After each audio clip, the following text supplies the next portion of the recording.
Here are the IV bags for Linda. Kabitan mo agad ang pasyente, kailangan niya yan. Okay po, Doc Gianna.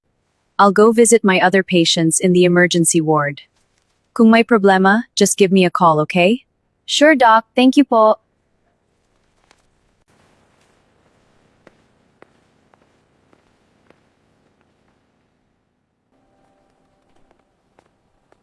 Dr. Ernesto, kamusta na po si Mama?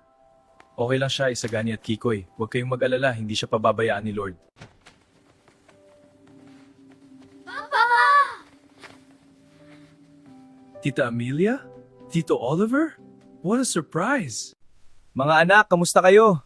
Sorry, laging wala si Papa ha. Madami akong inaayos ngayon.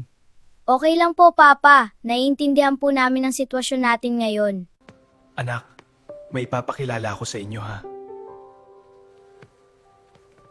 Isagani, Kikoy, sila ang lolo at lola nyo.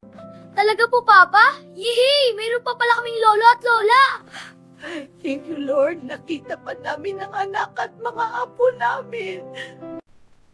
Dad, it's too crowded here. Doon muna kayo nila tita at tito, pati ng mga bata sa private clinic ko. How about you, anak? Hindi ka ba sasama? No, Dad. Kailangan may kasama si Ricardo dito. Mag-uusap pa kami regarding sa nangyari kay ate.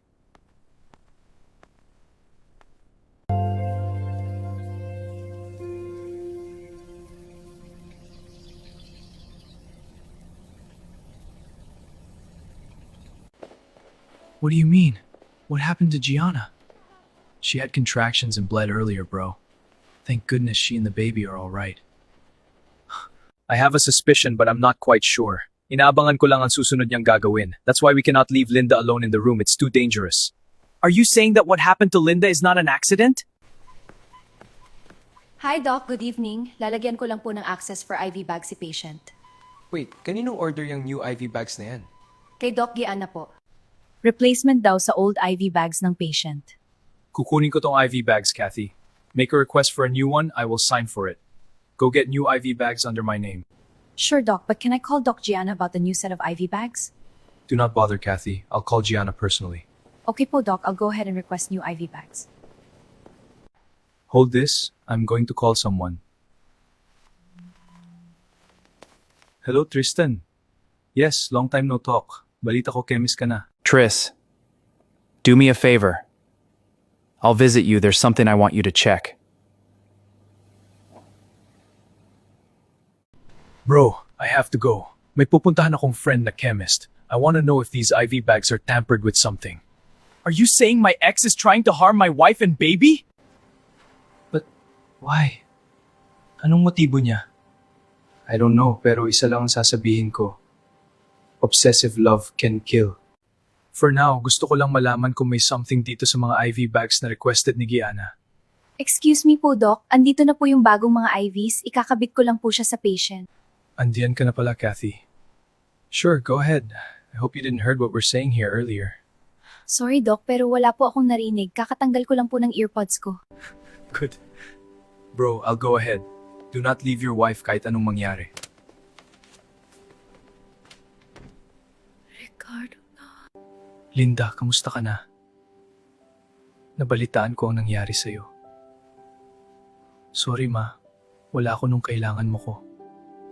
Okay lang pa, andito naman ang daddy at kapatid ko. Alam ko madami kang iniisip. Bukod sa akin ang mga anak pa natin, lalo na si Kulas. Pa, pag gumaling ma si Kulas, kaila daddy na tayo uuwi. Doon na lang ako magbe-bed rest. Hindi ako komportable dito sa ospital. Sige, Ma. Sana ipagkaloob sa atin ni Lord ang kagalingan ni Kulas.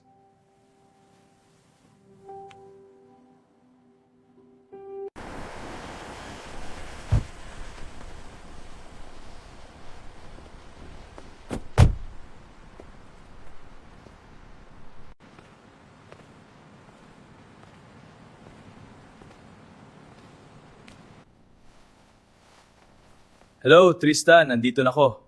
Anong floor ka nga uli? Okay, bro. See you in a bit. Kathy, kamusta? Nakabitan na ba si patient Linda ng IV? Yes, Doc. Kaso kinuha po ni Doc Ernesto yung requested yung IV bags. Nag-request siya ng bago tapos yun po ang nilagay ko sa pasyente ngayon. What? Are you out of your mind, Kathy? Bakit mo binigay kay Doc Ernesto ang mga IV bags? You should have called me first! Sabi po kasi ni Doc may gagawin siya sa IV bags. May ipinalit naman po siyang bago. Hindi po ba kayo tinawagan ni Doc Ernesto? You don't understand, Kathy. Pupuntahan ko na lang ang pasyente. I'll deal with you later. Pambihira! I'll just do it myself!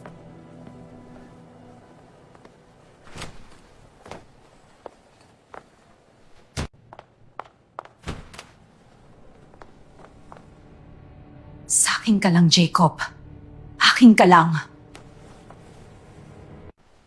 Tristan, bro, andito na ako sa labas ng laboratory. Sure, bro. I'll wait for you here right in front of the entrance door.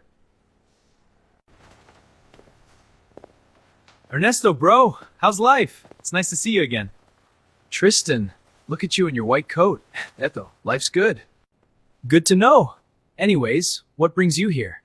I just want you to check the contents of these IV bags. Are you serious, bro? Yang mga IV bags? Anong meron sa mga IV bags na yan? I believe someone's trying to harm my sister and her unborn child, bro. That's why I'm here.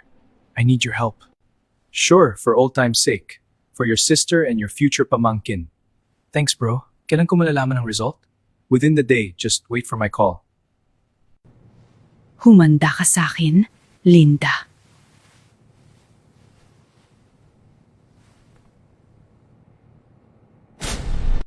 Pa, pwede mo ba ko bilhan ng lugaw sa labas? Gusto ko na lugaw, yung maraming toasted bawang, ha? Samahan mo na din ng fried tokwa. Ang cute mo talaga kapag naglilihi ka. Sige, bababa muna ko ha. Tumawag ka lang ng nurse kapag may kailangan ka.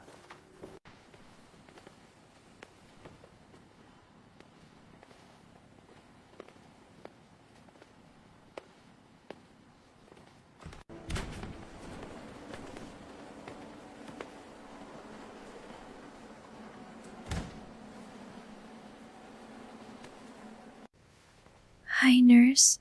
Ano pong name nila? Hello, naririnig mo ba ko, nurse? Nurse, ano po yung inject niyo sa IV ko? Nurse? Sandali, I'm asking you what is inside that syringe. Nurse?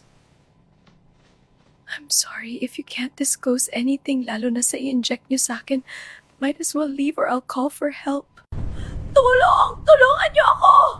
Shut your mouth or else.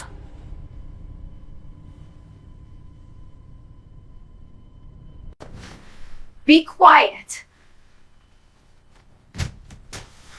Hey! What are you doing to my wife? Who are you?